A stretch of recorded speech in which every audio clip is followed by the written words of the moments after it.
شكرا يا ربي شكرا هديت قلبي شكرا نورت دربي شكرا شكرا يا بھائی نے ایک سوال کیا کہ کوئی انسان رمضان میں جو ہے سو جائے، چاہے اب وہ نوجوان ہو، شادی شدہ ہو، بوڑھا ہو، بچہ ہو، اور اس کا غسل ٹوٹ جائے، ہوتا ہے احتلام ہو جائے، انسان سویا رات میں یا دن میں سویا، اور رمضان میں خاص طور سے یہ ہوتا ہے، اور نوجوان بڑے پریشان ہوتے ہیں اس مسئلے کے لیے.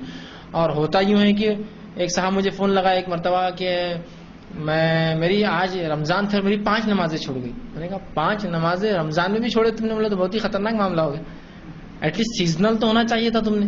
تو بولے مسئلہ ہو گیا میرے ساتھ، میری صبح طہارت ٹوٹ گئی. مطلب طہارت ٹوٹنے سے کچھ نہیں ہوتا، پھر طہارت کر لو. نہیں غسل ٹوٹ گیا. بولے ہاں غسل ٹوٹا تو غسل کر لو. نہیں بولے گھر والوں کیا بولوں گا غسل کر رہا، بولے تو گھر والے کیوں پوچھیں گے تم سے غسل کیوں کر رہے؟ تمہارا مجبوری ہے، تم جانتے، تو گھر والے کیوں پوچھیں گے؟ تو ان کو اس مسئلے نے 5 نمازیں چھوڑنے میں مجبور کیا، رمضان میں نمازیں چھوڑی. تو شرعی، میں نے کہا نا، شرعی مسائل کا علم نہیں ہونے سے مضبوطی نہیں آتی مومن میں. کبھی اعمال میں مضبوطی تبھی آئیں گے جب علم ہو. تو یاد رکھیے سب سے آسان چیز تھی، آپ غسل کرتے، گھر والے پوچھے کیوں غسل کیا، تو غسل ٹوٹ گیا تھا، بولنے میں کیا حرج ہے؟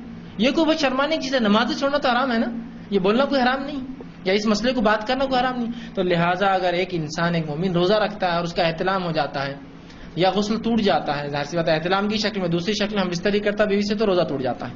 احتلام ہو جاتا ہے تو وہ کیا کرے؟ غسل کر لے، اس کا روزہ مکمل ہے. اس لیے کہ احتلام ہونے سے روزے پہ کوئی فرق رتی برابر بھی نہیں آتا. اور ایک سادہ سا اصول یاد رکھ لیجئے، جسم سے کوئی چیز نکلنے پر روزہ نہیں ٹوٹتا، اندر جانے سے ٹوٹتا ہے. ناک چھنکنے سے روزہ نہیں ٹوٹتا، بلغم تھوکنے سے نہیں ٹوٹتا، تھوکنے سے نہیں ٹوٹتا، سمجھ رہے آپ؟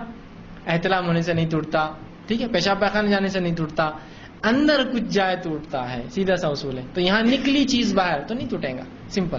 تو آپ کا احتلام ہونے سے روزہ نہیں ٹوٹتا، کوئی کمزوری نہیں آتی، کوئی کفارہ نہیں، کوئی اس کا بعد میں آپ کو کچھ دینا نہیں، بالکل آپ کا روزہ درست. آپ اس کے بعد جو ہے غسل لے لیں اور آپ کا دن جو ہے مکمل کریں.